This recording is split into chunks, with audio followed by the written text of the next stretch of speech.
Yo, what's up, Sunrise Lounge? Welcome back to the channel. Thanks for stopping back in. Today, real simple question. Citizen or subject? What are even the two? What's the difference? That's what we're going to talk about and why it's important.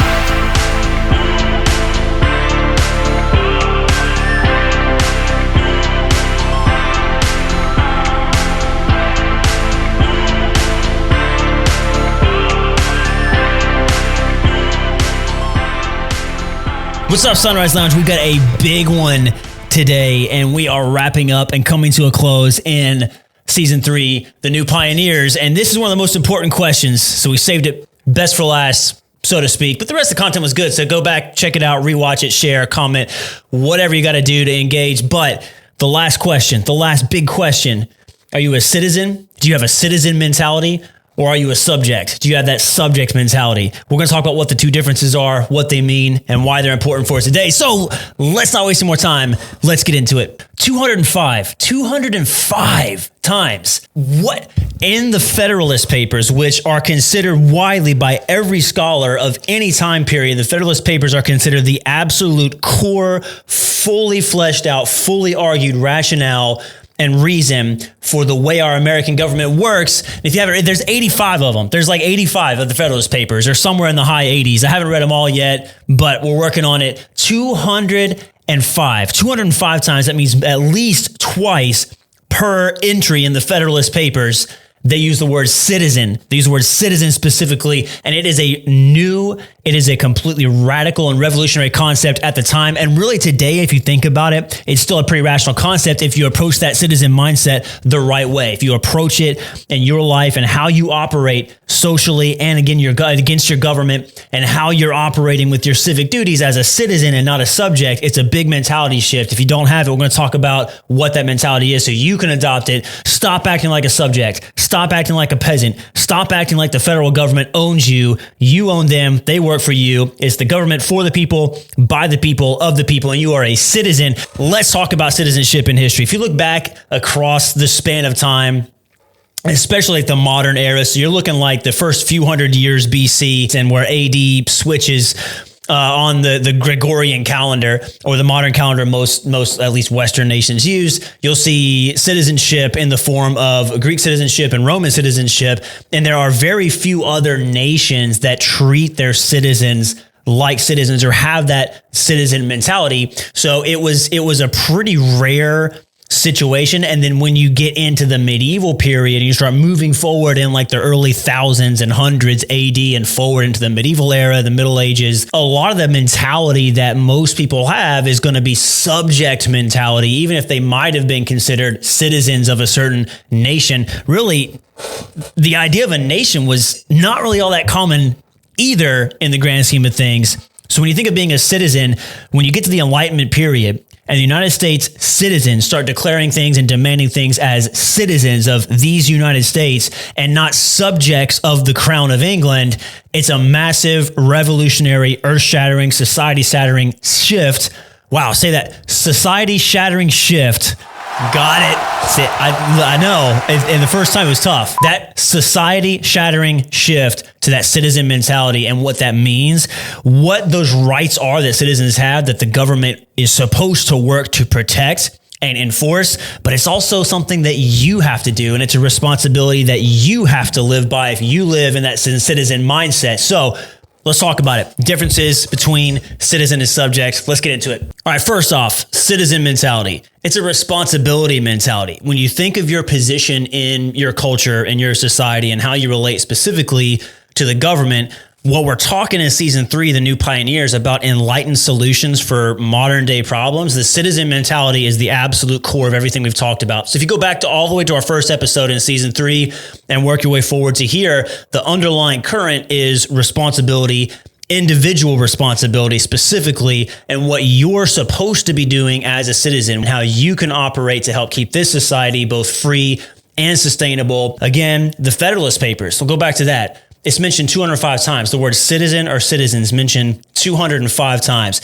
There was a real core mentality among the pioneers back in the day, these frontiersmen that were establishing this United States on brand new governmental grounds, completely completely new from anything we had seen before. The idea was that you were developing a base of citizens and not just subjects that were beholden to a parliament or a crown or some sort of monarchical ruler or oligarchy of just like the elite, fancy, rich people. Everyone was a citizen in the mindset of the pioneers. And so that's a mindset that we can take forward with us today. So here's a couple things you can do to engage in that citizen mindset. Number one, we talked about it before in a previous episode, so I'll link the card here. It's either right here. Right here. Check out not trusting your government, not trusting the sources of information, and being that natural, healthy cynic and skeptic, and never being fully convinced. See, the real true citizen-based wisdom is never being fully convinced and always curating information and knowledge, whereas a foolish non-citizen subject, the opposite end of that, kind of just consumes information, doesn't do anything actionable with it, doesn't take responsibility for themselves. They want someone else to run things for them. They want someone else to take responsibility for them.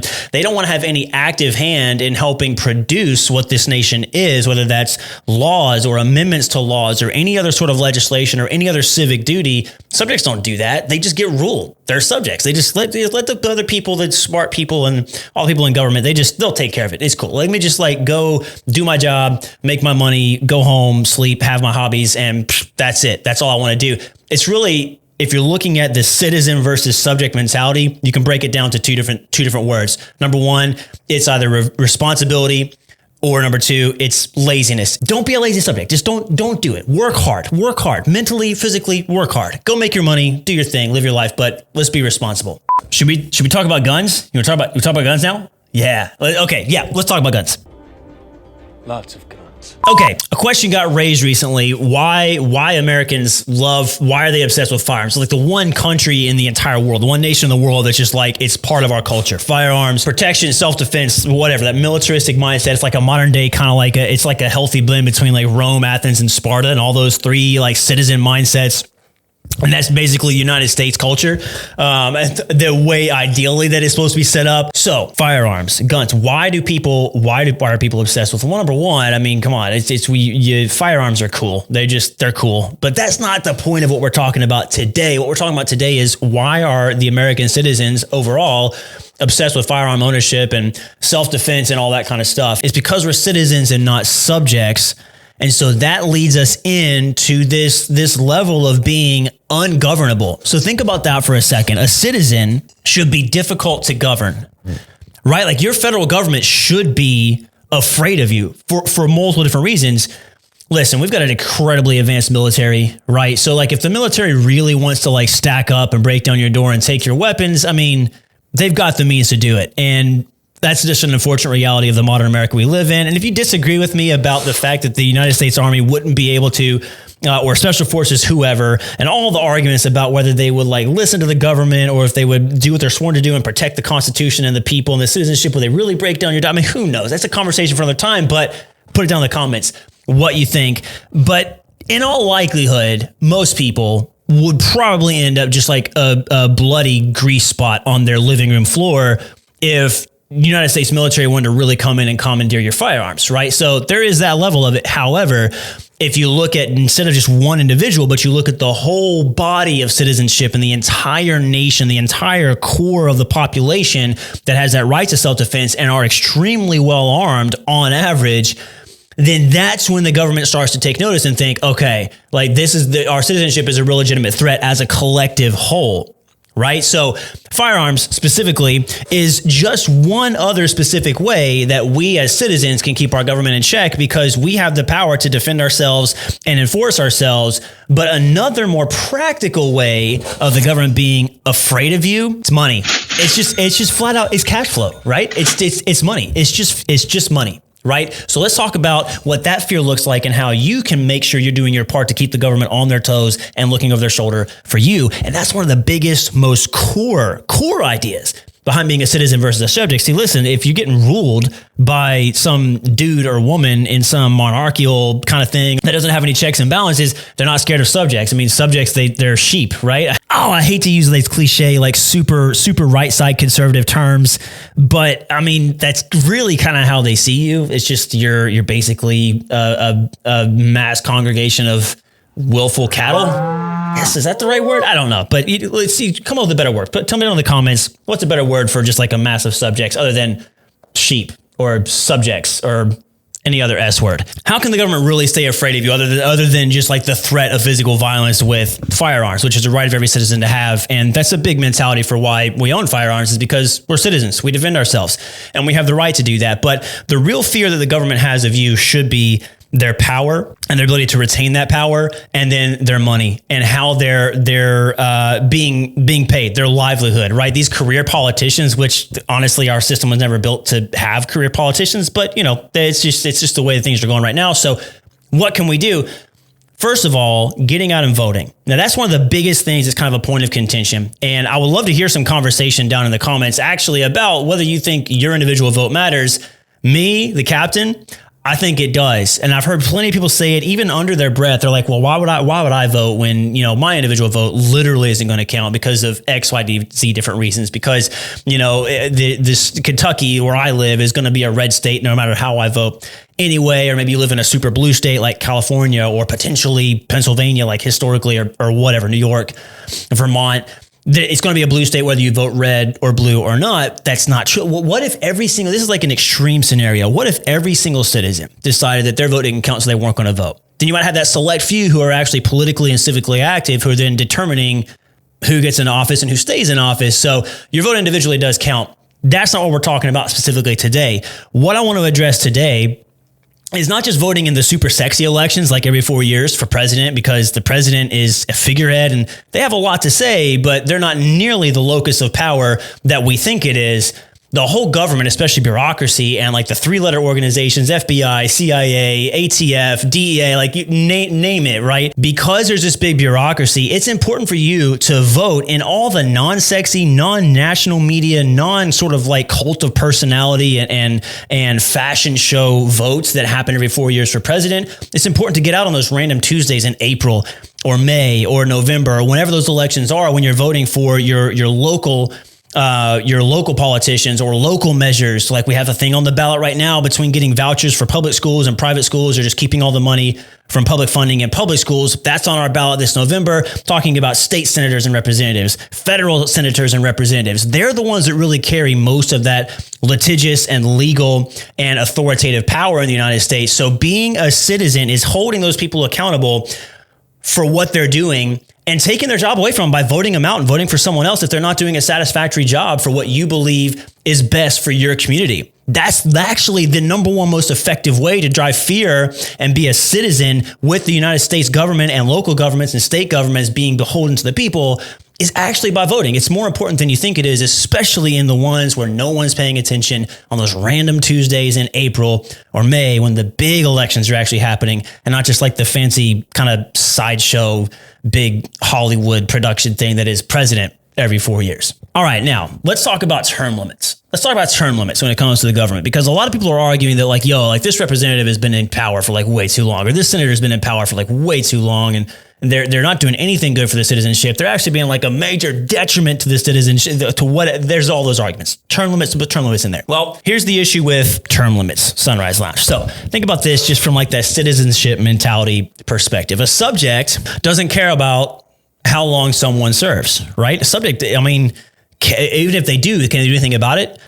Can't do anything about it, or won't do anything about it because they're comfortable working and consuming. That's a subject mentality. Just if your whole life revolves around you working and consuming for just your own satisfaction or your own needs or your own longevity, that's a subject mentality. You need to be active. You have to be active mentally and curating information and staying well informed. It's a responsibility of yours to do it. And that's just kind of point blank, just the way it is. And it can feel crazy for someone just to sit here and tell you like, listen, in today's economy and in today's culture and today's politics, you should actually be worried about more than your own individual livelihood and your family surviving, when a lot of y'all make it down in the comments and be like, yo, Captain, yo, Addison, like that's all that really matters to me right now, because I'm kind of living hand to mouth, paycheck to paycheck. How did we get there though? See, how do we get there though? That's a subject mentality when you're thinking, just give me my bread. I'll pay my fees and I'll get what I get. And you're satisfied with that. That's a subject mentality. Citizen mentality decides that if someone isn't doing well enough for you, you take their job away from them by voting them out or voting against them in some way to get them out of their office and out of their place of power. Because honestly, power is more important to these people than money, even though they use their position to earn a lot of wealth in a lot of cases, maybe legally, maybe not legally, subject for a totally different conversation, a totally different time. The whole reason originally, going back to the Federalist Papers, that term limits were even put in place for certain things and then no term limits for other things was because experience, right? So the whole foundational idea was that, I think this might be Federalist 17. I think Federalist 17 or one of those like teen numbers, but the whole idea, and honestly, it could be like Federalist 51. Right. Someone look it up. Go read it. That's the challenge. See, if you actually go read the Federalist Papers, it helps me do my job, right? Because you can correct me, comments, whatever, send me a correction on X. Well, actually, you were talking about Federalist number, and it also helps me by, learning, and it makes you actually go read and engage in the information. So it's a win-win. So the fact that I don't have it written down, go find it for yourself. Just do it. Go find it for yourself.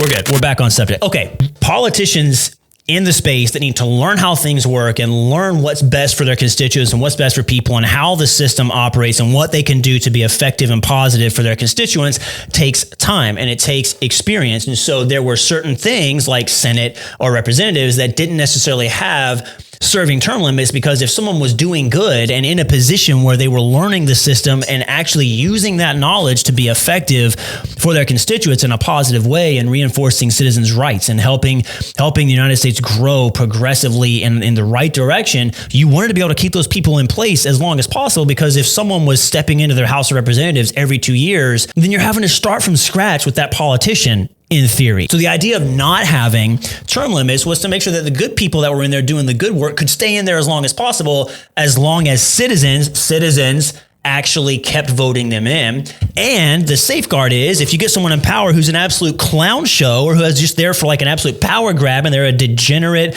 completely corrupt jerk, then you can vote them out and they're not in there for that long, right? Because like senators have like 6 years and then representatives have 2 years. Right now, let's talk about one other thing outside of voting that you can do. That's a citizen mindset. A subject absolutely does not care one way, shape, or form. It literally doesn't care what the government is doing, or even if they do care, they're absolutely powerless to do anything about it. Now, that's not just voting, because you may be arguing, oh, my vote doesn't count and all whatever you want to say about that. But here's something that can actually be impactful, and it takes a little extra effort than showing up to a voting poll. And let's talk about sharing your voice and actively, aggressively pushing your ideals and what you demand of your politicians in conversation. How do you do that? How do you have a conversation with your representative or your senator at the state level, Commonwealth level, or the federal level? If you don't know this already, you might be learning something new, but hopefully you know this. I just want to encourage you to get out and actually do it. So let's talk about emailing, writing, and calling your politicians. See, citizen mindset isn't just like, well, I'm going to vote you out, and then like whatever you're doing for those 2 years, if you suck, I'll just vote you out, when it's time to vote. You can actually control and have a voice and have agency, have that citizen mindset with your politicians by actually taking the time to research issues, stay up to date on things that are going on culturally, things that are on the ballot. And there's lots of ways to do that, things that Congress are voting on, both at your local level and at the federal level. And you can email, you can call, and yes, you can still send physical letters to your politician to let them know what your opinion is. I've done it plenty of times. I'm a massive First Amendment and Second Amendment supporter. I think the enlightened rationale founders of our American nation put those two as the first two Bill of Rights for a specific reason. It wasn't just an arbitrary place along the list of the 10. I know that the First Amendment, the right to freedom of speech, freedom of assembly, and freedom of religion, it's very important. But then right after that is the Second Amendment, where you have the right to bear arms, because a well-regulated militia, not the standing army of the United States, is important for the freedom and well-being of our citizenship. So there's been issues on the ballot. So I've actually done the research. I've got the websites linked and bookmarked on my webpage, on my browser, on my phone, where I can actually keep up to date on First Amendment and Second Amendment issues, among other things, and actually send emails and send phone calls and send physical written letters to my politicians to say, this is how I want you to address this issue. This is how I want you to vote on this upcoming bill, or I want you to work whatever in committee to make sure that it doesn't get passed, even to a vote. Whatever you have to do to be active, go out and choose to do that. Now, here's where I'm going to step back in the citizenship space. And this is something that's actually kind of really borderline for me on saying this, but the more I thought about it, the more I thought that this is important. You heard a lot of people say, and I honestly think it's really just to avoid controversy or getting canceled for the most part, but you'll hear people say, I don't care how you vote, just go vote. That's the most important thing. A little bit on the fence with that one right there. For me, it's a little bit dicey for me, but the more I've thought about it, the more I understand that if we're not exercising our rights in any way, whether it's something I agree with or disagree with, then we're losing our citizenship and reverting back to a docile, unvolatile, impotent, non-powerful subject system versus a real powerful agency-based citizenship system. So in that regard, when I'm thinking of that for the betterment of our future culture and just the mindset we have culture-wide in the United States, I'm actually to the point where, I actually don't so much care what you do when it comes to writing your politicians, emailing, calling, writing, and staying up to date on the issues.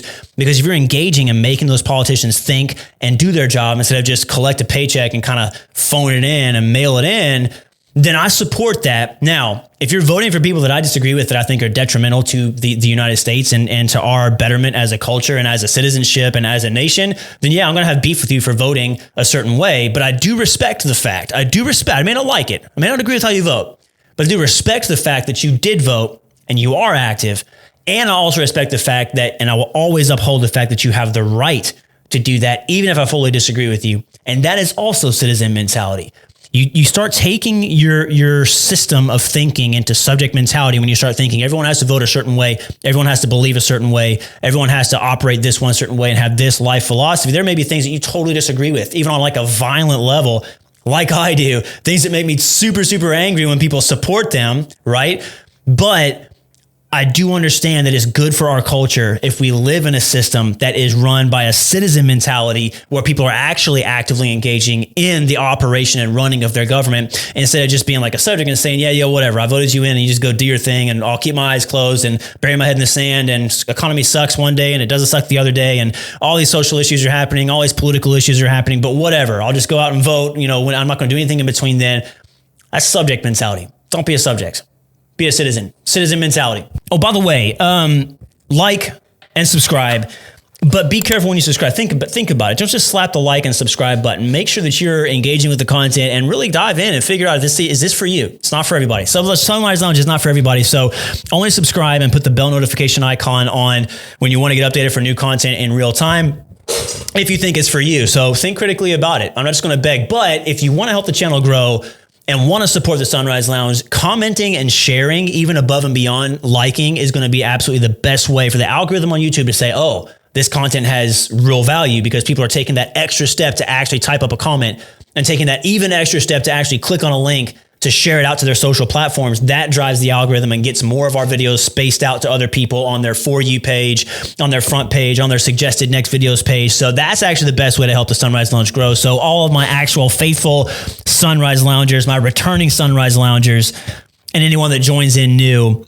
that's how you can help us grow, and that's how you can help support. And if you absolutely hated everything that you heard today, get down in the comments, let me know. And there's a dislike button for a reason. So, use it. Not going to hurt my feelings. We're still going to make good content and help people wake up in the Sunrise Lounge and take the Sunrise Lounge Challenge. So it's good. Like, if you want to dislike and tell me why you hated it, at least go through the effort to get down in the comments and tell me why you hated it so much. So if you watched this far, whether you loved it or hated it, thank you so much. It's a big salute from the captain.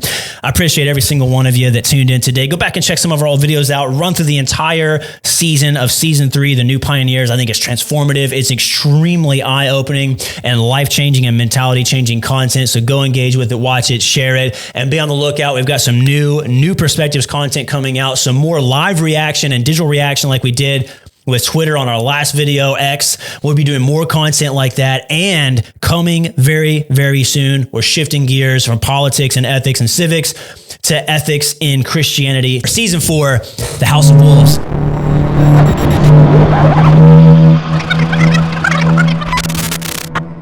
Coming soon, coming around the corner. You want to be ready for that. So make sure you hit your bell icon. And that's it. We are done and dusted. It's a firm handshake and a crisp salute from the captain. We will see you on the next one, a new perspectives episode and some live social media reaction content coming soon. Maybe a new poetry video in the works, actually. So you might want to look out for that. Always remember, in between episodes, stay smart, pull up that hood, and I'll see you on the next one.